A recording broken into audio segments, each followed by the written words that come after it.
Throughout your life, your cells constantly divide to keep your tissues healthy. But when a cell is pushed to the brink by oxidative stress, pollution, or severe DNA damage, it does something strange. Instead of dividing, its internal machinery will shudder and freeze in place. Biologists call this state cellular senescence.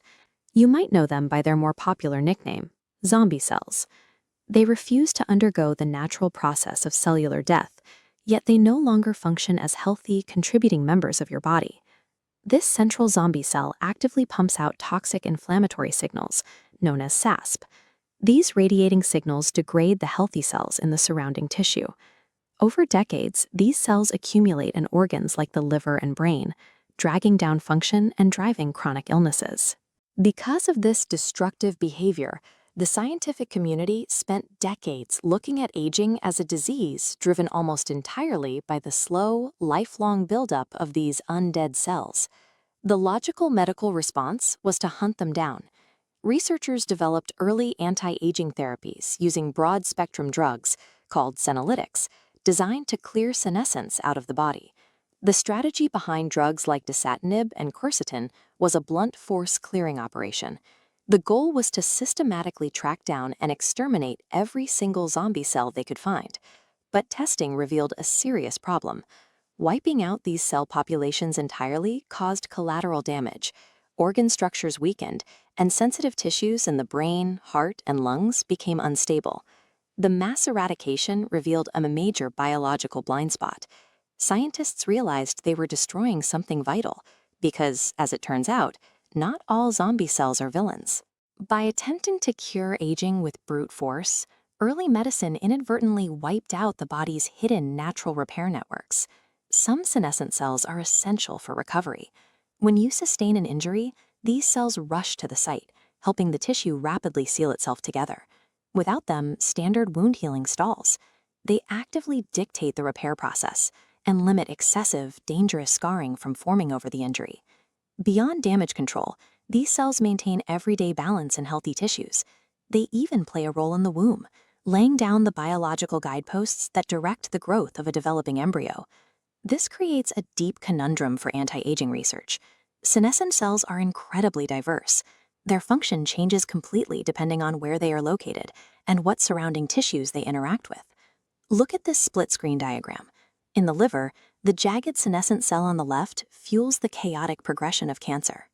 Meanwhile, on the right, a nearly identical senescent cell performs critical maintenance, keeping a delicate blood vessel stable and secure. You cannot treat these two cells the same way.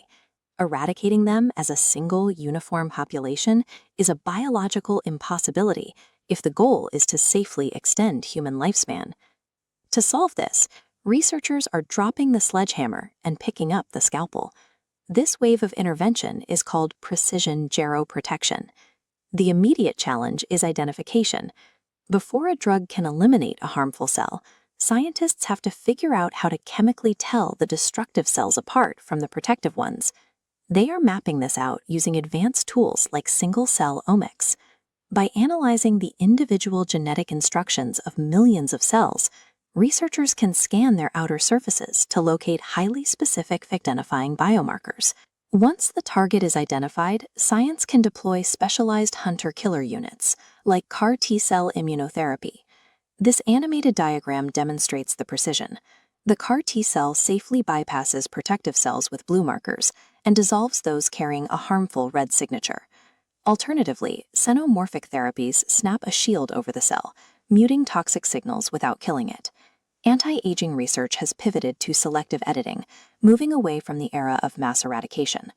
While the technology is advancing rapidly, these highly selective therapies still face major hurdles before they arrive in your doctor's office. The primary roadblock is the sheer complexity of the human body. Researchers still lack the highly specific biomarkers needed to reliably separate the good cells from the bad across every distinct organ system. Delivery is equally challenging. Guiding these therapies exclusively to a damaged tissue in the liver without causing unintended collateral damage to healthy cells in the kidney requires microscopic precision that we are still perfecting. We also lack longitudinal data. Science does not yet fully grasp how these senescent cell populations naturally shift, evolve, and change roles over the course of decades. Researchers are mapping the body's precise functional needs to manage the biological consequences of aging. The future of human health span relies on personalized medicine. We are learning how to clear out the specific cells that hurt us while safely preserving the ones that keep our bodies running.